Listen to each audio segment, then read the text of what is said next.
వేమిరెడ్డి ప్రశాంత్ రెడ్డిపై తీవ్ర ఆరోపణలు చేసిన కోవూరు ఎమ్మెల్యే నల్లపురెడ్డి ప్రసన్నకుమార్ రెడ్డి తమ్ముడు నల్లపురెడ్డి రాజేంద్రనాథ్ రెడ్డి జిల్లా కేంద్రంలోని వైఎస్ఆర్ కాంగ్రెస్ పార్టీ కార్యాలయంలో విజయసాయి రెడ్డి నల్లపురెడ్డి ప్రసన్నకుమార్ రెడ్డితో కలిసి నల్లపురెడ్డి రాజేంద్రనాథ్ రెడ్డి విలేకరుల సమావేశాన్ని ఏర్పాటు చేశారు. ఈ సందర్భంగా ఆయన మాట్లాడుతూ వేమిరెడ్డి ప్రశాంత్ రెడ్డి కొద్ది రోజుల క్రితం తనకు ఫోన్ చేసి మాట్లాడిన ఆడియో రికార్డును విలేకరుల ముందు బహిర్గతం చేశారు. ప్రశాంత్ రెడ్డి రామనారాయణ రెడ్డిని, దినేష్ రెడ్డిని, కావలి ఎమ్మెల్యే రామిరెడ్డి ప్రతాప్ కుమార్ రెడ్డిని, సర్వేపల్లి టీడీపీ అభ్యర్థి సోమిరెడ్డి చంద్రమోహన్ రెడ్డిని చాలా చులకనగా మాట్లాడారని ఎద్దేవా చేశారు. ఆత్మకూరు నియోజకవర్గంలో 10,000 ఓట్లతో విక్రమ్ రెడ్డి గెలుస్తాడని ప్రశాంత్ రెడ్డి చెప్పినట్లు నల్లపురెడ్డి రాజేంద్రనాథ్ రెడ్డి చెప్పారు. అలాగే కావలి ఎమ్మెల్యే రామిరెడ్డి ప్రతాప్ కుమార్ రెడ్డిని వాడు వీడు అని ఏకవచనంతో మాట్లాడారని అన్నారు. అలాగే దినేష్ రెడ్డికి కొవ్వూరులో అంత సీన్ లేదని హేళనగా మాట్లాడినట్లు రాజేంద్రనాథ్ రెడ్డి తెలిపారు. సోమిరెడ్డి చంద్రమోహన్ రెడ్డి పట్ల కూడా చాలా వ్యంగ్యంగా ప్రశాంత్ రెడ్డి మాట్లాడారని ఈ సందర్భంగా నల్లపురెడ్డి రాజేంద్రనాథ్ రెడ్డి విలేకరుల ముందు తెలిపారు. దీనికి సంబంధించిన ఆడియోను కూడా విలేకరులకు ఇవ్వడం జరిగింది. హలో ప్రశాంత్ అక్క. రాజేంద్ర అక్క అక్క బాగున్నారక్క? బాగున్నా. ఎక్కడున్నావు? అక్క బెంగళూరులో ఉన్నానక్క. ఓ బెంగళూరు. అదే ఇక్కడ పీజీలు స్టార్ట్ చేస్తున్నానక్క, ఒక 2 పీజీలు అవి కట్టిస్తున్నానక్క. ఓ ఇక్కడ లేవా నువ్వు? అంటే ఆ పీజీలు అయ్యేదాకా ఒక 8 నెలల నుంచి వస్తా పోతా ఉన్నానక్క. నెక్స్ట్ వీక్ వస్తున్నానక్క నెల్లూరుకి. ఓ ఓకే ఓకే సరే అక్క అక్క అక్క సరే. ఎందుకు చేశానంటే చెప్పండి అక్క. నువ్వు ఇప్పుడే చెప్పద్దు. లేదు లేక ఎవరికి చెప్పను లేక నాకు కొంత అర్థం అవుతా ఉందక్క. ఊరికి పోటీ చేయమని అడుగుతున్నారు వాళ్ళు ఇప్పుడు టీడీపీలో. అదే అదే నాకు అర్థమైంది అక్క. అక్క అక్క అది ఎట్టంటది అనేది నాకు తెలీదు. ముందు వాళ్ళు సర్వేపల్లి అడిగితే మాకు సర్వేపల్లి వద్దని చెప్పాము. ఎందుకంటే ఈ కాన్స్టిట్యున్సీలో రాదు కదా. అవునక్క అవునక్క. సో వాళ్ళు అప్పుడు కోవూరు తీసుకోమని చెప్పారు. ఫస్ట్ ఈ ఆదాల ప్రభాకరాన్ని కూడా వస్తానని చెప్పినప్పుడు వాళ్ళ అల్లుడికి ఏదో చెప్పారు. ఇప్పుడు ఆయన మానేశాడు, మళ్ళీ వెనక్కి పోయేశాడు. ఆయన ఏందో పేమెంట్ తీసుకొని ఏదో చేశాడు. మనమైతే ఇంకా వాళ్ళు వెనకబడే ఉన్నారు, మమ్మల్ని వదలటం లేదు ఎవరు. రోజు ఇంటికి వస్తారు, ఫోన్ల మీద ఉన్నారు. నాకు కూడా ఇష్టం లేదు మారడం అసలు. ఫస్ట్ నుంచి నాకు ఈ పార్టీ ఇష్టము, దాని వల్లే. కానీ మరీ వాళ్ళు ఈ మాదిరి చేసేటప్పుడు అన్నని కన్విన్స్ చేయలేకుండా అన్న ఒకటే మాట్లాడుతున్నారు. అంటే నాకు ఇంత అవమానం జరిగినా మళ్ళీ నువ్వు దాంట్లోనే ఉండమంటావా? నేను ఉండను అన్నారు. సరే గమ్ముగా అయిపోదాము అని చెప్పా నేను. అంత చేతగాంతనంగా నేను ఎందుకు ఉండాను? నాకేమి రాజకీయం అవసరం లేదు, పోటీ చేస్తా నేను.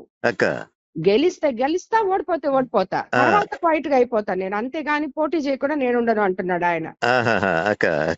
సో అది ఇప్పుడు జరుగుతుండేది.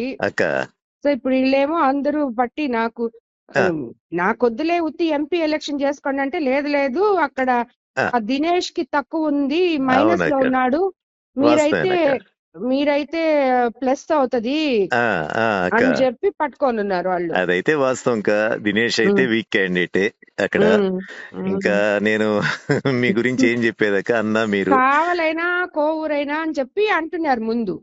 కోవూరు అయితే ఈయన ఆదాల వాళ్ళ అల్లుడికి ఇప్పుడు వాళ్ళు రావట్లేదు కాబట్టి వాళ్ళు కావాలి, ఆల్రెడీ కావ్య కృష్ణారెడ్డి ఉన్నాడు, అతను చూసుకుంటాడు, సో కోవూరే తీసుకోండి అని చెప్పి చెప్తున్నారు. అదే కావాలి వచ్చి కావ్య కృష్ణారెడ్డిని కూడా అక్కడ లోకల్ గా వ్యతిరేకించారు ఈ మధ్య అందరూ కలిసి. అందరు వ్యతిరేకించారు, కానీ వీడి మీద ఇంకా వ్యతిరేకుతుంది కదా, పోతున్నాడు. ఆ ప్రతాప్ ని అసలు ఎవరు ఓటు కూడా వేయరు ఒక్కటి కూడా. అది ఊరికే నీకు ఒకసారి చెప్దామని. నాకు పాపం ప్రసన్న అన్న అనే తలకే నాకు కూడా ఇదిగా ఉంది. అదే కదక్క, అందరూ ఇంట్లో వాళ్ళం అయిపోతుంది. అదే కదక్క, కానీ వాళ్ళు ఇంకా చెప్పినప్పుడు ఇంకా అది మీరు ఆలోచించుకోవాలి కదక్క రాజకీయాల్లో. మళ్ళీ అన్నకు కూడా ఏంటంటే టీడీపీలో వెళ్తున్నాం కాబట్టి అటు వైఎస్ఆర్సీపీ వాళ్ళు కూడా ప్రెషర్ గానే ఉంటది. ప్లస్ ఎక్కడో ఇప్పుడు ఆత్మకూరులో అయితే ఒక 10,000 కూడా మెజార్టీ రాదు, 10,000 తగ్గద్ది. అవునక్క, ఎందుకంటే విక్రమ్ బాగా చేస్తున్నాడు, రామనారాయణ పోయినా కూడా ప్రాబ్లం అవుతుంది. ఉదయగిరి బానే ఉంది, ఉదయగిరి బాగుంది టీడీపీకి, అది కూడా బాగుంది. కందుకూరు కూడా ఇప్పుడు ఆ పిల్ల ఎవరో పెట్టారు. ఇది నేను ఇంత మాట్లాడుతా ఉన్నప్పుడు వాళ్ళు కందుకూరు కూడా అనౌన్స్ చేయించేశారు. ఇంకా నా వెనకాల ఎందుకే మీరు పడ్డ, మీరు ఏమైనా చేసుకోండి అని నేను కూడా వదిలేసాను. అది నేను మధ్యస్థంగా ఏం చెప్పలేను. నాకు కావాలి, మీరు అన్న ఇద్దరు కావాలి కదా. ఈ అదే మధ్య అదే ఈ మధ్య ఏంటంటే నేను కూడా కొంచెం అన్నకి దూరంగానే ఉన్నానక్క. చూస్తుంటారా అదే వీడియో నువ్వేదో ఆడి. అంత వీడియోలో చెప్తూ పెడుతున్నావు కదా. అదే కదక్క, అదే ఉమ్. కదక్క అక్క. అదే ప్రతి ఎలక్షన్ అప్పుడు మీకు అందరికి మామూలు ఇది అన్నల అంతేనా, తమ్ముళ్ళకి. అవి ఉంటాయి అక్క. ఉమ్. కానీ అక్క మాకెప్పుడు పెద్దగా లేవక్క. మేము పోయి తిరిగేది చేసేది, ఆ అన్న గెలుపు ఉమ్. కోసం గట్టిగా కృషి చేసేవాళ్ళము, అన్ని ఉండేదక్క. లాస్ట్ ఉమ్. టైం కూడా రాహిన్ కూడా తిరిగాడక్క అన్న కోసం, ప్రసన్న కోసం. అవునులే అవునులే. రజిత్ సరే పెద్దగా అయినా తిరగలేడు నువ్వు పాపం. ఇది చెప్పకు రాజేంద్ర, ఇప్పుడే నేను ఇంకా కన్ఫర్మ్ కూడా అక్క అక్క చేసుకోలేదులే. అదే ఎక్కడ నేను రాని, ఎక్కడ రాని మేము మేమైతే ఇంకా యాక్సెప్ట్ కూడా చేయలేదు దానికి. అక్క అక్క. వాళ్ళు వాళ్ళు చెప్తా ఉంటే ఇదే చెప్పాను నేను, బంధువులు కదా అది ఇది అని. ఆ అది సర్వేపల్లి అంటే కూడా అదే చెప్ప, వద్దు నాయన మా నాకెందుకు సర్వేపల్లి.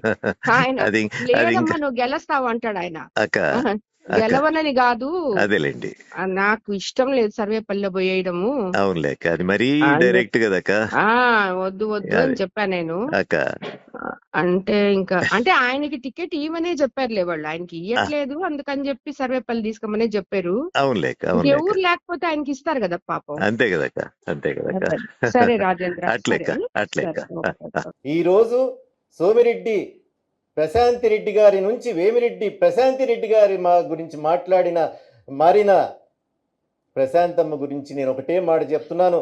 నాకు ఆ రోజు ఫోన్ చేసినప్పుడు ప్రశాంతక్క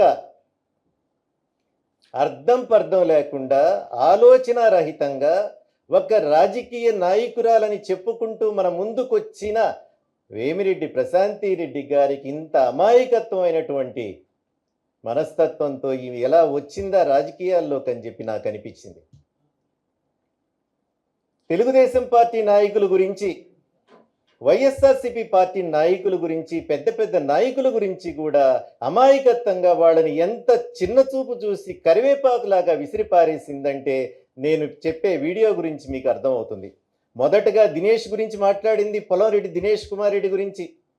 దినేష్, ఆ పదాలు మీరు విన్నారంటే, మీరు స్పోక్స్మెన్గా ఆమె వెనక నిలబడి ఉన్నటువంటి మీరు ఆమెని ఎలా గెలిపిస్తారో మీరే అర్థం చేసుకోండి అని చెప్పి నేను మీకు తెలియజేసుకున్నాను. ఆమ్నం రామనారాయణ రెడ్డి గారు, బుచ్చి మండలంలో మీరు మా సోదరి ప్రసన్న కుమార్ రెడ్డి గారి రాజకీయ అనుభవం ఉంది కదా, మీరు ఎట్లా మాట్లాడతారండి ఆమె గురించి అని మీరు ప్రసంగించారే. ఈరోజు మీ గురించి ఎంత చీప్గా మాట్లాడారో, మీరు 10,000 ఓట్లతో ఓడిపోతారని చెప్పి మీరు ఎంత బహిర్గతంగా నాతో చెప్పిందో తెలుసుకుని ఈరోజు మాట్లాడండి. రామనారాయణ రెడ్డి గారు, చంద్రమోహన్ రెడ్డి గారు, మామా మీ గురించి ఏం మాట్లాడిందో తెలుసు మామా. మీరు సర్వేపల్లిలో ఓడిపోతారని, నన్ను సర్వేపల్లిలో పోటీ చేయమన్నారని, నేనైతే గెలుస్తానని చెప్పి నన్ను పోటీ చేయమన్నారు. విధి లేని పరిస్థితుల్లో ఎవరూ లేనప్పుడు ఆయనకే ఇచ్చేస్తారు కదా అని చెప్పేసి మీ గురించి చులకనగా మాట్లాడిందే వేమిరెడ్డి ప్రశాంతి రెడ్డి గారు. సోమిరెడ్డి కుటుంబ సభ్యుల అనుమతితో నేను వివాహం చేసుకున్నానని గర్వంగా చెప్పుకున్న ప్రశాంతి రెడ్డి గారు వేమిరెడ్డి చంద్రమోహన్ రెడ్డి గారి గురించి అంత చులకనగా మాట్లాడారంటే ఇంకా చూసుకోండి ఆమెకి కుటుంబం పట్ల ఎంత గౌరవ మర్యాదలు ఉన్నాయని చెప్పి నేను మీకు మనవి చేసుకుంటాను. అయిపోయింది. వేమిరెడ్డి ప్రభాకర్ రెడ్డి గారి గురించి కూడా ఒక వాక్యాలు వాడారు, అవి వింటే నాకు అసలు తల తిరిగిపోయింది. వేమిరెడ్డి ప్రభాకర్ రెడ్డి గారు ఒక మాట అన్నారంట, తెలుగుదేశం పార్టీ ఇంత అవమానం జరిగిన తర్వాత వైఎస్ఆర్సీపీ పార్టీలో తెలుగుదేశం పార్టీలోకి వెళదాం, గెలిస్తే గెలుస్తాం, ఓడిపోతే క్వైట్ అయిపోదామని చెప్పి మీ అన్న ప్రభాకర్ అన్న అన్నాడని చెప్పి నాకు తెలియజేసిందంటే దీన్ని బట్టి రాజకీయ ఉద్దేశం చూడండి. కోవూరుకు వచ్చి చెప్తా ఉందమ్మ ప్రశాంతమ్మ ఏమని, నేను కోవూరు వదిలిపెట్టి పోనని. ఈరోజు ప్రత్యక్ష సాక్ష్యం ప్రశాంతక్కే, ఆమె స్వయంగా ఆమె నోటి ద్వారా నాకు వినిపించింది. అంతేకాదు వైఎస్ఆర్సీపీ పార్టీ నాయకుల గురించి కూడా మాట్లాడింది దారుణంగా. ఆదాల ప్రభాకర్ రెడ్డి గారి గురించి మాట్లాడింది. ఏం మాట్లాడింది? ఆదాల ప్రభాకర్ అన్న అల్లుడు ప్యాకేజీకి వెళ్ళిపోయినాడని చెప్పి మాట్లాడింది. రామిరెడ్డి ప్రతాప్ రెడ్డి గారి గురించి వాడాని సంబోధిస్తూ నాతో మాట్లాడింది. ఇంత రాజకీయ పరిజ్ఞానం లేకుండా నిన్నగాక మొన్న రాజకీయాల్లోకి వచ్చి ఇంతింత అనుభవం కలిగిన రాజకీయ నాయకులతోనే మీరు ఈ విధంగా మాట్లాడితే రేపు రాజకీయాల్లో మీరు ముందడుగు వేస్తే రాజకీయ నాయకుల పరిస్థితి ఏమిటి అని చెప్పి నేను మీకు మనవి చేసుకుంటున్నాను. ఆమె ఒక్క మాట, చిన్న మాటతో ముగిస్తాను, తర్వాత ఆడియోలోకి వెళ్ళిపోదాం. శ్రీమాత శ్రీ మహారాజ్ఞి సింహాసనేశ్వరి చితగ్నికుండ సంభూత దేవకారి సముద్యత అని జొన్నవాడ కామాక్షమ్మ దగ్గర నిలబడి కోవూరు నియోజకవర్గంలో ప్రచారానికి వెళుతూ లలితా సహస్రనామం చదివేరే, ఖడ్గమాల చదివేదే, అది యూట్యూబ్ ఛానల్ వాడు క్లోజప్లో తీస్తూ మనకు చూపించారు, మీరందరూ చూశారు. అమ్మా ప్రశాంతమ్మ, మీరు చెప్పిన మాట తప్పని మీకు అనిపిస్తే నేను చెప్పలేదు రాజేంద్రకి అని చెప్తే, మీరు నమ్మిన జొన్నవాడ కామాక్షమ్మ, నేను నమ్మిన జొన్నవాడ కామాక్షమ్మ పాదాల మీద ప్రమాణం చేసి చెప్పండి, నేను రాజేంద్రతో మాట్లాడలేదని చెప్పి చెప్పండి.